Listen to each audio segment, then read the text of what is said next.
ವಾಲ್ಮೀಕಿ ಅಭಿವೃದ್ಧಿ ನಿಗಮದ ಅಧಿಕಾರಿ ಆತ್ಮಹತ್ಯೆಯನ್ನ ಮಾಡಿಕೊಂಡಿರುವಂತಹ ಪ್ರಕರಣಕ್ಕೆ ಸಂಬಂಧಪಟ್ಟಂತೆ ಇವತ್ತು ಅಥವಾ ನಾಳೆ ಸಚಿವ ಬಿ ನಾಗೇಂದ್ರ ರಾಜೀನಾಮೆ ಫಿಕ್ಸ್. ಬಹಳಷ್ಟು ಮುಜುಗರ ಆಗ್ತಾ ಇದೆ ಸರ್ಕಾರಕ್ಕೆ. ಇವತ್ತು ಅಥವಾ ನಾಳೆ ಸಚಿವ ಬಿ ನಾಗೇಂದ್ರ ರಾಜೀನಾಮೆ ಫಿಕ್ಸ್ ಅಂತ ಹೇಳಲಾಗ್ತಾ ಇದೆ. ಸಚಿವ ಬಿ ನಾಗೇಂದ್ರ ರಾಜೀನಾಮೆಗೆ ಡೆಡ್ ಲೈನ್ ನೀಡಿದ್ದಾರೆ ಸಿಎಂ.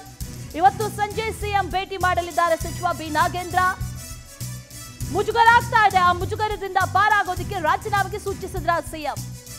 ಈಗಾಗಲೇ ಪ್ರಕರಣದ ತನಿಖೆಗೆ ಎಸ್ಐಟಿಯನ್ನ ರಚನೆ ಮಾಡಿದೆ ಸರ್ಕಾರ.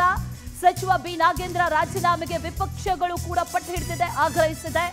ಹೀಗಾಗಿ ಸಚಿವ ಬಿ ನಾಗೇಂದ್ರ ತಲೆದಂಡ ಬಹುತೇಕ ಫಿಕ್ಸ್ ಅಂತ ಹೇಳಲಾಗ್ತಾ ಇದೆ. ವಾಲ್ಮೀಕಿ ಅಭಿವೃದ್ಧಿ ನಿಗಮದ ಅಧಿಕಾರಿ ಆತ್ಮಹತ್ಯೆಯನ್ನ ಮಾಡಿಕೊಂಡಿದ್ದಾರೆ. ಬಿ ನಾಗೇಂದ್ರ ಅವರ ಹೆಸರು ಕೂಡ ಉಲ್ಲೇಖ ಆಗಿದೆ ಡೆತ್ ನೋಟ್ ನಲ್ಲಿ. ಈ ವಿಚಾರಕ್ಕೆ ಸಂಬಂಧಪಟ್ಟಂತೆ ಸರ್ಕಾರಕ್ಕೆ ಬಹಳ ಮುಜುಗರ ತರ್ತಾ ಇರುವಂತಹ ಪ್ರಕರಣ ಕೂಡ ಹೌದು. ಆ ಮುಜುಗರದಿಂದ ತಪ್ಪಿಸಿಕೊಳ್ಳೋದಕ್ಕೆ